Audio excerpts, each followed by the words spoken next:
Bienvenidos al sentido de la fe. Hay una pregunta que vuelve una y otra vez en toda época cristiana, especialmente cuando las estructuras se vuelven frágiles y las certezas heredadas parecen insuficientes.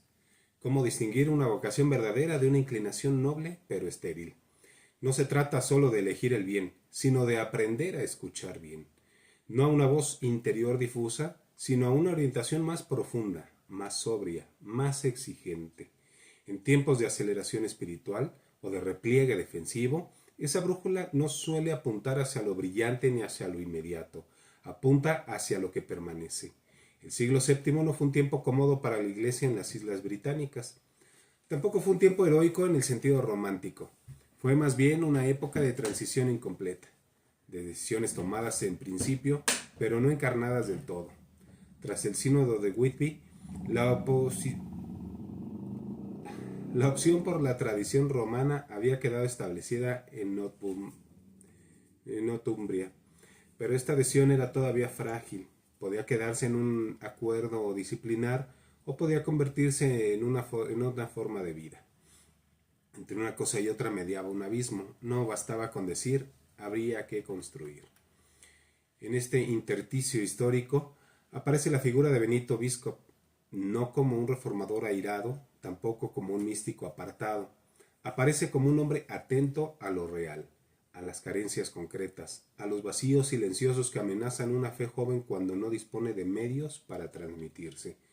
Su vida no se entiende desde un gesto espectacular, sino desde una acumulación paciente de decisiones sobrias. Decisiones que vistas en conjunto revelan una lógica interior coherente, una orientación constante hacia la estabilidad, hacia una esperanza que no se limita simplemente a esperar. Nacido en el seno de la nobleza northumbria, su destino parecía claro: servicio al rey, vida de corte, lealtades personales. La estructura política del mundo anglosajón estaba tejida con esos hilos. La Iglesia misma todavía dependía del favor real, participaba de esa lógica. Convertirse en monje no era solamente una opción espiritual, era una ruptura social, una renuncia a un tipo de poder inmediato por otro que no garantizaba nada. Esa renuncia no fue fruto del rechazo al mundo, sino de una recepción más profunda de lo que el mundo necesitaba. Su primer viaje a Roma marcó un antes y un después, no porque descubriera algo desconocido, sino porque vivió un conjunto, un ecosistema, una fe que no flotaba en el aire, sino que se apoyaba en muros de piedra, en libros ordenados, en una liturgia estable.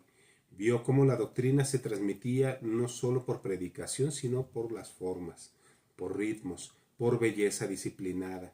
Al volver a Northumbria, el contraste fue inevitable, no por desprecio, sino por lucidez. La fe ahí era sincera, pero vulnerable. Dependía demasiado de la memoria oral, del carisma de los individuos, de estructuras perecederas. Ahí comenzó a gestarse su vocación específica, no como una iluminación repentina, sino como constelación reiterada.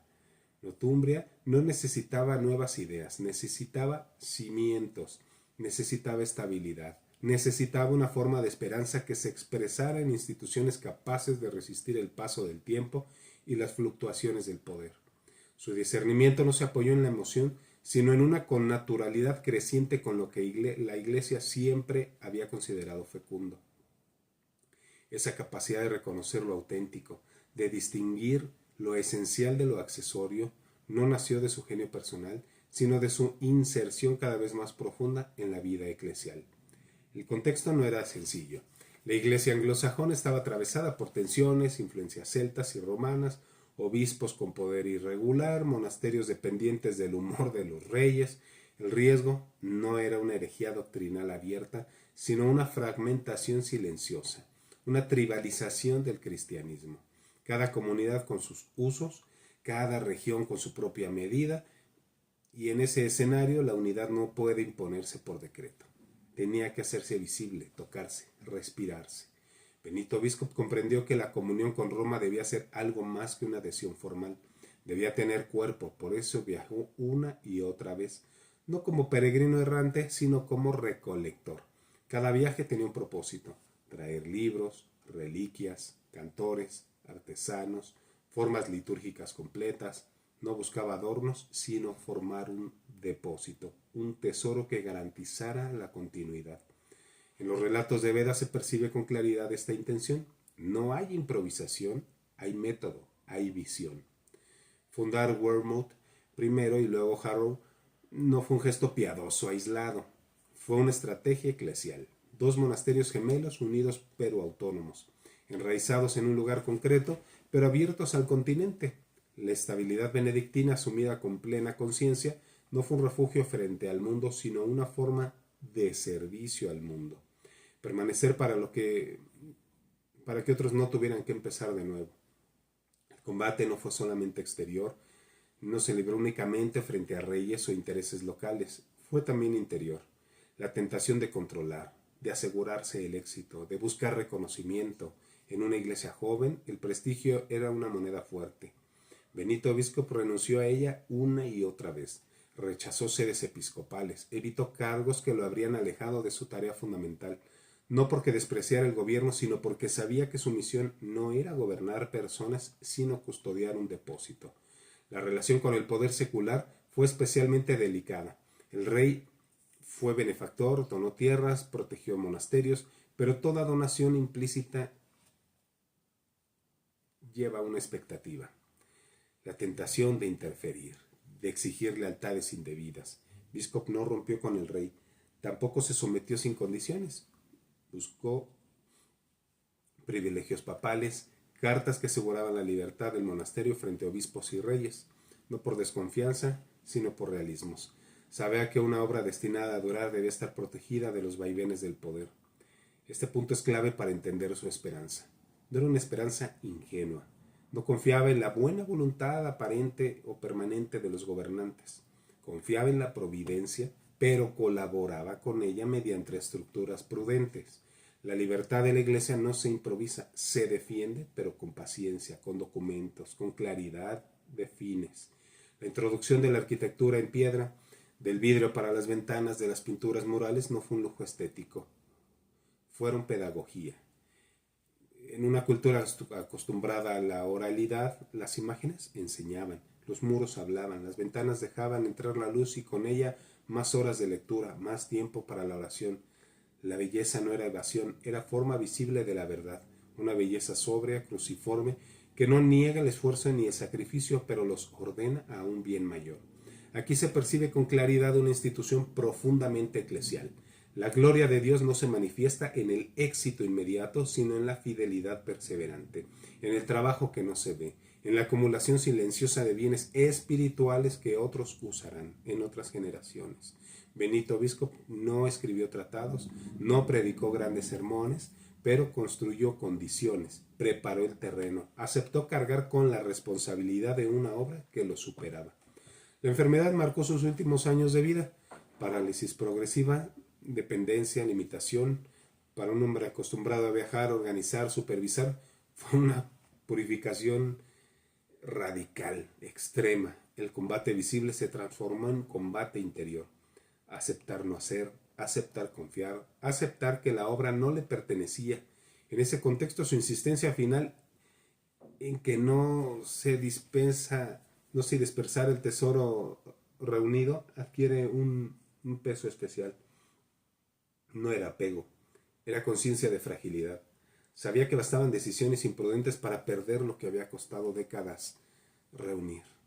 La escena final, narrada por Beda con sobriedad, concentra toda su teología de la esperanza. Dos abades paralizados, llevados en camillas, besándose en señal de paz. No hay triunfo, no hay espectáculo, hay comunión en la debilidad, transmisión de una responsabilidad. La autoridad no pasa por la fuerza, sino por la fidelidad sufriente. Aquí la belleza cristiana se muestra sin adornos, no como exaltación del dolor, sino como forma de amor que permanece cuando todo lo demás se retira. El legado de Wearmouth y Harrow no tardó en manifestarse. La formación de Beda, la producción intelectual, la confección del Codex Amiatinus, la Biblia destinada a Roma, fruto de décadas de trabajo silencioso. El círculo se cerraba, lo recibió del centro, volvía al centro, enriquecido, encarnado y multiplicado. La periferia no era marginal, se había integrado plenamente a la tradición universal. Este legado no fue accidente, fue el resultado de una esperanza activa, de una vocación discernida, no desde el deseo de la autorrealización, sino desde la percepción de una necesidad eclesial concreta. Aquí aparece de manera discreta pero decisiva el sentido de la fe como don comunitario, no como intuición privada, sino como capacidad compartida de reconocer lo que edifica a la Iglesia en su conjunto. Benito Biscop no actuó solo, discernió en comunión, confirmó sus decisiones en la tradición viva, se dejó corregir, se dejó enviar. La etapa eclesial que atraviesa su vida no fue pura. Hubo corrupción, tensiones, ambiciones, y precisamente por eso su figura resulta luminosa. No huyó de la Iglesia herida, asumió su responsabilidad dentro de ella, no se dejó seducir por soluciones ideológicas ni por nostalgias idealizadas. Optó por una fidelidad concreta, exigente, lenta. La pregunta vuelve entonces al lector, a quien vive hoy en un mundo igualmente fragmentado. ¿Qué necesita realmente la Iglesia en este lugar y en este tiempo? ¿Más discursos o más cimientos? ¿Más visibilidad o más profundidad? Esta decisión huele a evangelio. ¿Resuena con el credo? ¿Me acerca a la santidad? ¿O solo a una imagen aceptable ante el poder secular? ¿Me da likes? La espiritualidad de la esperanza que encarga Benito Biscop no promete resultados inmediatos. Promete estabilidad. Una estabilidad que no es inmovilismo, sino fidelidad a la forma de Cristo que se entrega, que asume responsabilidad y que permanece. En un mundo que confunde constantemente novedad con verdad, su ejemplo recuerda que la tradición no es una carga, sino es un cauce. Su vida interpela especialmente a quienes se sienten llamados a construir, a fundar, a educar, a custodiar la cultura, a quienes trabajan en silencio recopilando, ordenando, transmitiendo, a quienes deben negociar con poderes sin perder el alma, a quienes saben que no verán el fruto pleno de su trabajo. La esperanza cristiana no se mide por la rapidez del crecimiento, sino por la profundidad de estas raíces. Aplicar este discernimiento hoy exige paciencia, exige sacramentos, exige comunión, exige dejar que esa brújula interior sea afinada por la vida de la Iglesia y no por el ruido del momento. No se trata de huir del dolor ni de sacralizarlo. Se trata de asumirlo de manera fecunda, ordenada, comunitaria, transformándolo en camino de misericordia y verdad. Así, la vida ordinaria se vuelve lugar teológico. El trabajo cotidiano se convierte en ofrenda. La estabilidad deja de ser miedo y se transforma en misión. En ese proceso, el sentido de la fe no elimina la cruz, pero permite cargarla sin romper la comunión. Permite reconocer dónde la entrega es auténtica y dónde solamente es desgaste. La historia de Benito Biscop no es una reliquia del pasado, es una pregunta abierta, una invitación a discernir con sobriedad, a elegir no lo que más brilla, sino lo que es más fecundo, a confiar en la belleza verdadera, la belleza cruciforme de la gloria de Dios, que se manifiesta en la fidelidad que construye, en la paciencia que transmite, en la esperanza que permanece cuando el entusiasmo se apaga. Y así, San Benito Biscop, ejerciendo el sentido de la fe, pudo cantar con San Pablo: ya no soy yo quien vive, sino Cristo quien vive en mí.